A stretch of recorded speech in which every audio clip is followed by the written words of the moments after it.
Welcome to the 7th episode of the Glenmo Tour of Broadway. As you know, in our 6th episode, we explored Automobile Row, where the automobile industry blossomed in New York City. We ended up at the Ed Sullivan Theater, and now we begin one of our most famous walks, which is Times Square. So let's go. There are 41 Broadway theaters in this district. Only 3 of them are actually sitting on Broadway.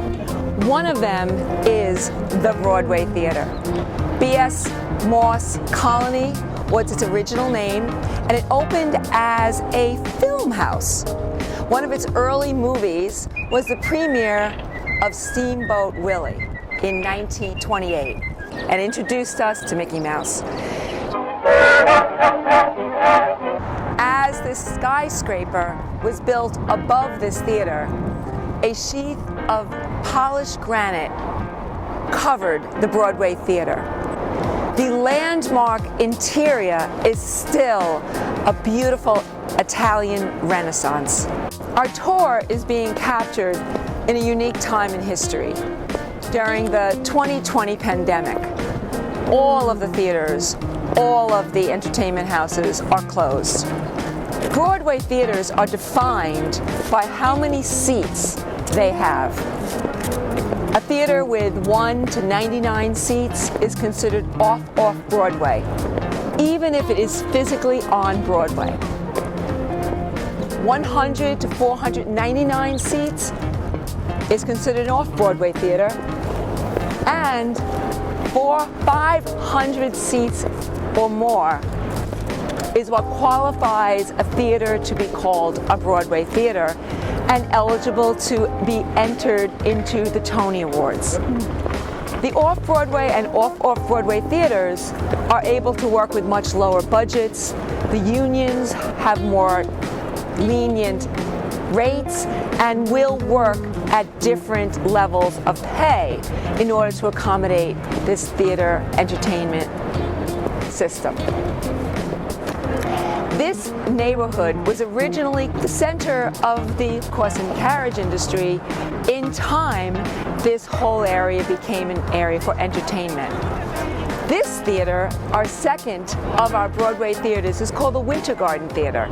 And it was built in 1896 by William Vanderbilt as the second American horse exchange. But as the times changed, in 1911, the American Horse Exchange was converted to a theater. This theater housed Cats. Cats opened in 1982. It ran for 18 years. Cats now and forever at the Winter Garden Theater. Call Telecharge for tickets. The interior was gutted so that it could match the junkyard setting for Cats.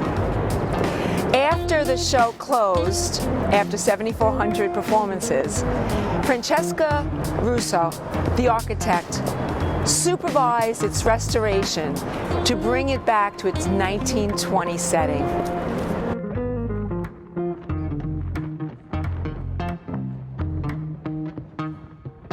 We are now at the most prestigious address for music, publishing, songwriting, and the music industry in New York City. We are at the Brill Building. In the 1960s, it was a vibrant location, even before World War II. This is where talent would come. You'd find your agent, you'd be able to cut a demo, you'd be able to write music. During the rock and roll era, many famous hits were written at the Brill Building. Carole King described her time at the Brill Building. She said she sat in her little cubby and would barely have room for her piano, a bench, and maybe a chair for a lyricist. Through the walls, she could hear other writers composing music very similar to hers. It was a very, very competitive and exciting time.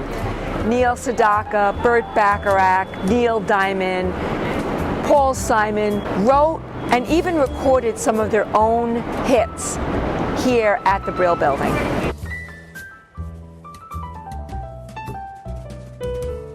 Times Square is the intersection of Broadway and 7th Avenue. So as it intersects, it creates two triangles.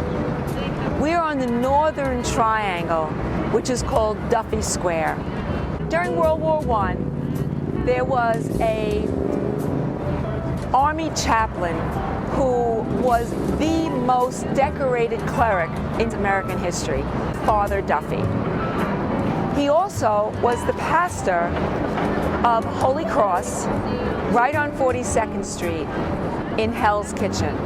In 1940, Pat O'Brien portrayed Father Duffy in the movie The Fighting 69th.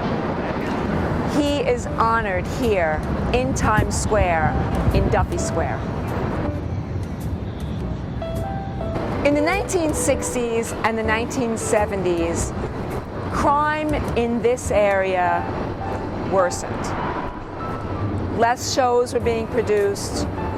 For $5,000, a canvas structure was created by the Theater Development Fund to sell tickets to bring people back to Broadway. Tens of millions of tickets were sold, most at half price. With a $19 million investment, the new TKTS booth opened in 2008, and above it is cascading 27 red ruby stairs. When New York City is open for business, this is the Spanish Steps of Manhattan.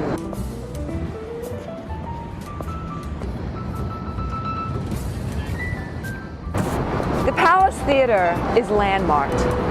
It cannot be fussed with, but it can be moved.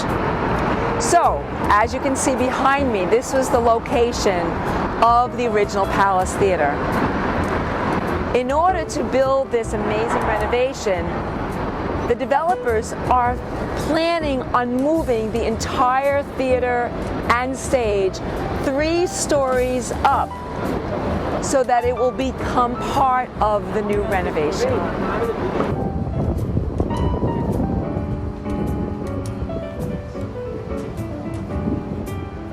The New York Times made the decision to move from Park Row to a newly constructed, stunning building, which was located here in Long Acre Square.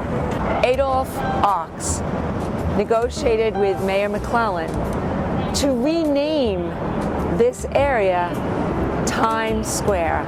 Ochs also convinced Mayor McClellan to create a subway stop just below the New York Times building. Then the New York Times dismantled 27 of its printing machines, hauled them uptown to now 1 Times Square, and reinstalled them with 11 new printing machines. Adolph Ochs celebrated each new year with fireworks, starting in 1904.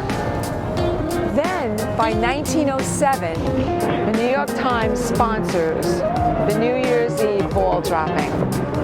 Over the years, it's changed from a wooden structure with 100 incandescent light bulbs to now what we experience of the LED lighting.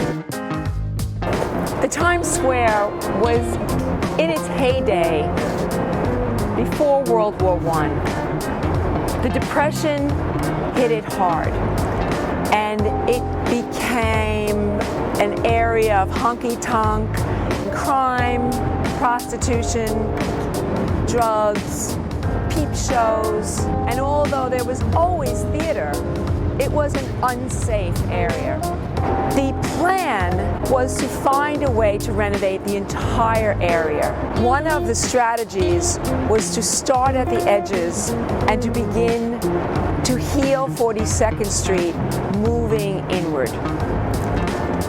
The Grand Hyatt over on the east side of 42nd Street, the complete restoration of Bryant Park, the convention center on the West Side. The decision was to invite and build large, huge office buildings. But there was also an understanding that no one wanted Times Square, the Great White Way, the crossroads of the world, to become another steel, treed neighborhood that was truly just an office park. So, zoning enacted during that time allowed these huge skyscrapers to be built, but required billboards throughout. The lights, the glitz was not to go away. It feels as if almost every inch of the buildings are covered with billboard. The New York Times moved out in 1913 because it outgrew its space. But the ball still sits upon One Times Square, and this has become more of a billboard than it is a building with tenants. So we're about to end our visit today walking through Times Square along Broadway. So until next time, stay safe, wear your mask, wash your hands, and we'll talk soon.